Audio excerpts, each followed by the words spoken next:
Edo, dapat nang mag-ingat nito kay Lumags. Nakaraang pangyayari, insidente, kung saan ito pong si Kenred at saka si Doklat ay nakita at muntik na magsagupaan at magkasakitan.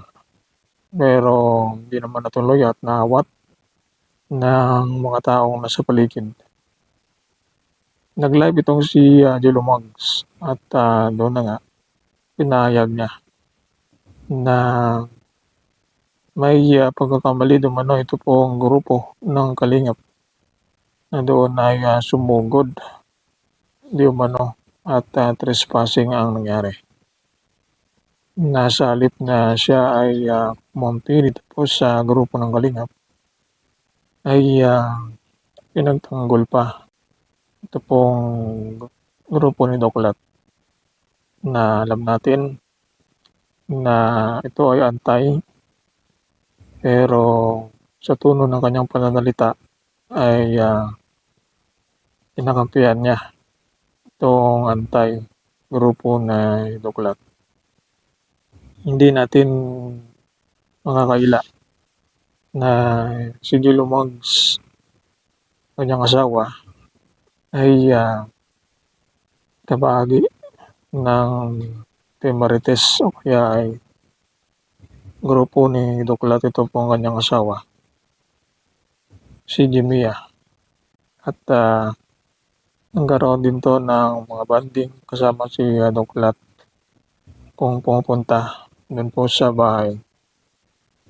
Ang loob ni Doklat ay hati na pagkamalan na hindi sulit itong loob ni Lumags sa Kalingap at doon na nga nababas itong si Lumags ipagkampi sa halip na kumampi dito sa Kalingap na kanyang grupo ay halata naman na hati yung kanyang opinyon at kinampihan itong grupo ni Doklat. At dito na lumabas na ito kung tunay na kulay ni Lumags at pinag-iingat ito kung si Edo dahil si Edo lagi ang kanyang kasama at minsan ay pinagkakatiwalaan ni Edo. Pero ito sa kanyang mga pananalita at aktwasyon ay makikita natin at halata na hindi siya sulit Kalingap. Kaya ito pinag-iingat nila si Edo dito kay Lumags na huwag basta magtiwala dahil baka sa bandang uli siya ay traitor rin at hindi mo pagkatiwalaan itong si Lumags. Kaya makikita natin na yung kanyang puso ay hindi buo. Hindi sulit itong pananindigan ni Jello. At may kampi pa ito sa mga antay kay Doklat. Nakita niya at mali-mali ito pong kanyang mga pahayag na feeling niya ay siya ay isang abogado na trespassing di ba no? Ito pong ginawa ng Kalingap na samantala na siya ay grupo ng Kalingap. Pinapalabas niya na mali o may kasalanan itong grupo ng Kalingap. Alam niya na doon din itong si Kuya Bat. Kaya dito maraming umalma o kaya Lumags. Maraming nagalit at ang iba ay nag-unsub at dublikara itong si Jello. Napuna din ito pong pagbasa niya ng comment ito sa mga antay o against sa Kalingap na ang Kalingap ay isang kulto pero hindi niya sinaway. At sa halip ay pinagalitan niya itong pagkasabi sa kanya, pagsita, sa trespassing.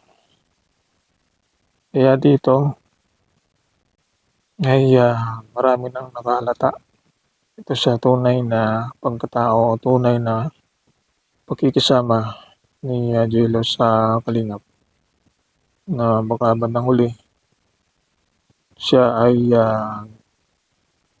gagawa ng hakbang nakakampi dito sa mga antay at nakikisabay na lang dito sa Kalingap dahil may paganabang, pero ang loob nito ay hindi buo. Sa halip na ipagtanggol ito pong kanyang mga kasamahan ay kampi pa sa kalaban o sa mga antay. Ito ang obserbasyon nila at mali-mali ito pong kanyang mga paliwanag sa kanyang live tungkol sa insidente nga nangyari o kay Henry at Tuklat. Kaya laging kasama ni Edo itong si Jello Mugs at di mano ay pinagkatiwalaan ito sa tindahan ni Edo na baka kinukuha niya lang ito pong mga sponsor tiwala ng mga sponsor ni Edo sa kanyang mga live at baka minsan ay siya ay papaliparan din ng mga sponsor dahil sa akala na pinagkatiwalaan siya ni Eds at kasama. Pero bandang huli, ang intensyon na lamang ay makikisabay ito kay Edo. Pero ang puso niya ay hindi Kalingap. Ang mga kasamahan ay nilalaglag. At kung wala na siyang pakinabang, ay baka iwan niya. Lalo na itong si Eds, kung mangyari man na sa bandang huli ayaw na siya makuha. At dapat na mag-ingat itong si Edo sa kanya. Ito ang obserbasyon ng mga netizen dito sa mga nangalita ni Jello Mugs tungkol sa Kalingap.